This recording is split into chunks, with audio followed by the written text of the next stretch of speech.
A Day in Our Life Here Abroad. So ayun guys, dahil risk din namin, napag-isipan namin guys na mag-adventure. Pinaghandaan talaga namin to guys dahil sobrang excited na makagala. At yun, napili namin guys na dito sa Taoyuan kasi maganda daw yung ilog dito at may falls. At dahil na mga ako guys sa dinadaanan namin, itong si Bebang, hindi mapigilan mag-video na mag-video. Dahil guys, alam naman natin na hindi naman tayo lagi dito sa Taiwan. Kaya kung may time kayo guys na gumala, kumuha kayo ng mga raming videos guys para mga memories nyo pag uwi nyo sa Pilipinas. Mahilig talaga ako guys mag-collect ng mga memories ng ganito kasi hindi naman laging puro trabaho na lang ng trabaho, 'di ba? Napapagod din tayo. Kailangan din nating maging masaya. Alam nyo ba guys, kahit ang dami naming bitbit, okay lang basta masaya. Sobrang hirap guys dahil ang layo ng biyahe namin, siguro mga almost 1 hour mahigit yan. Ang init, pero chokes lang kahit mainit. So tingnan nyo guys yung attire namin dyan. O diba, ang dami kong bitbit guys pero chokes lang kasi ginusto mo yan.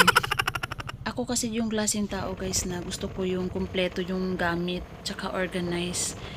Ang pangit naman guys kung pupunta kayo sa isang lugar na maganda tapos wala kayong bitbit, 'di ba? So okay lang yan guys, basta happy. So ayun na nga, balik tayo dito sa dinadaanan namin. Dito guys, makakadaan kayo ng mga daanan na paliko-liko.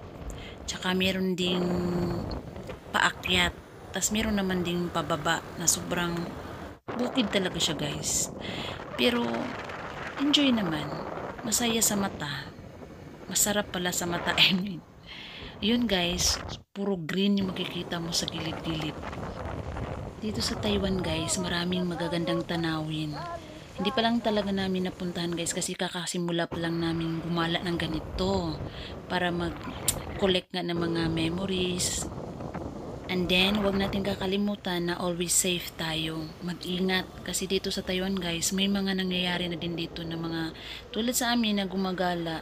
Tapos alam nyo na yung mga balita dito minsan, 'di ba? So dobling ingat guys kasi masarap naman yung enjoy ka tapos pag makakauwi kayo ng safe, 'di ba? So yun guys, dumating na kami. Kakarating lang guys. Pababa na 'yan. Then sa baba guys, ganun yun yung mga daanan dito guys. Paliko-liko, paakyat, paliko, paakyat, paliko, pababa, paakyat, ganyan. So kinuhaan ko lang ng videos para may guide din naman sa iba kung gustong pumunta dyan. Kailangan guys may motor kayo. So ayan, ayan na siya, yung ilog. Din pagpasok nyo dito guys, may makikita kayong karatula na ganyan. Tawagan nyo lang yung number na yan guys kapag walang tao. Then yung entrance dito guys is 100 each per head. Then free na kayong pumili doon sa baba ng cottage. Then pwede kayong mag-barbecue doon. Then pwede kayong pumunta doon sa falls kung gusto nyo.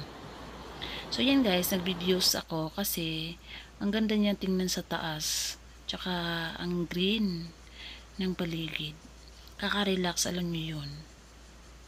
Tsaka dito guys, kung malayo kayo dito sa Fusing Taoyuan, kailangan nyo talaga ng service. Either 4 wheels or 2 wheels para mapuntahan nyo tong lugar na to. Kasi worth it naman. At ito yung sa baba guys. Ito yung view sa baba. Kasi sa taas yun kanina. Tapos bababa niyan dyan guys. Ito yung bubungad sa inyo. Ilog siya na malinis, malamig, then full of green. Yan yung mga cottage nila. Sobrang simple lang, pero at least naman, nakakasilong. Tapos kami naman, nagbitbit kami ng tent. Kasi akala namin maraming maliligo.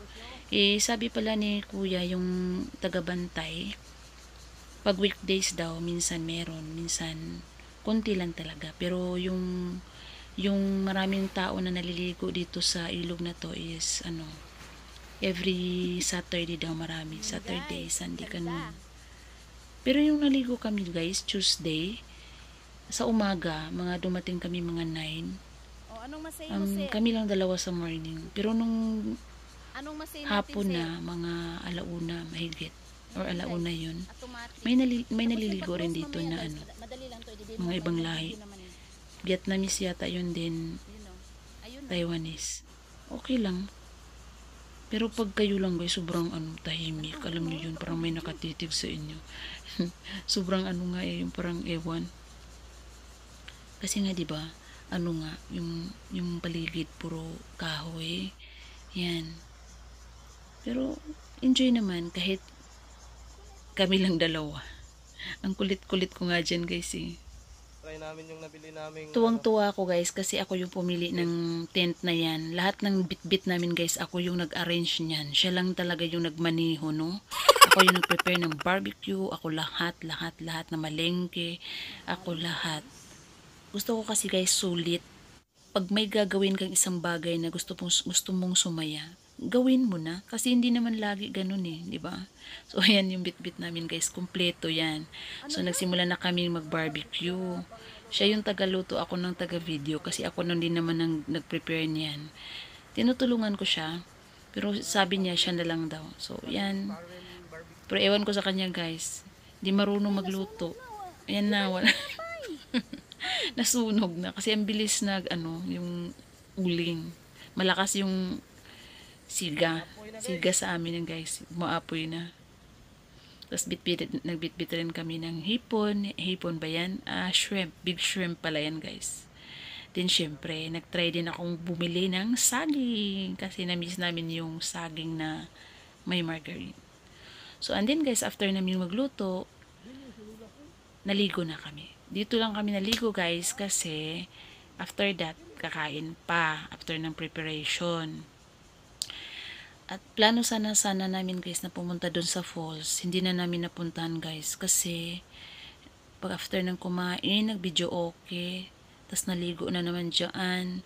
Nakalimutan namin mag-falls guys kasi may mga chikwa na dumating na din. So, may mga gamit kami guys. So, di namin iniwan.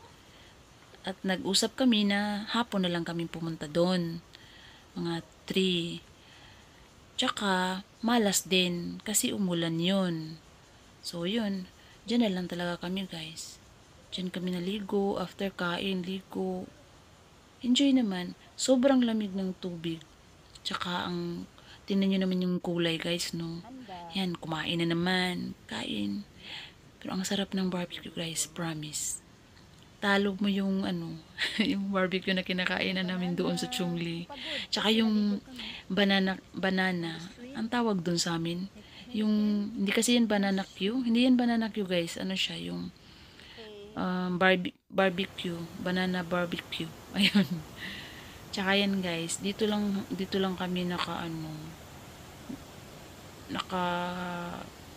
ligo. Tapos diyan, hindi na kami nakapunta doon sa falls. Diba? Maganda rin naman siya, pero mas sulit pong nakapunta sa falls. Yan. Inabutan na kami ng ulan. Around 2 or 3 ba yan? Sana pupunta kami dun sa falls. Hindi na kami nakatuloy. Kasi umulan na siya. Then, nakareceive kami ng ganyan guys. So, after that, ganito na. So, sabi ko, uuwi na lang tayo kasi delikado yung ilog. So, kayo guys, next time, kung magala kayo guys, ingat-ingat tayo. Until next time, bye for now guys. God bless.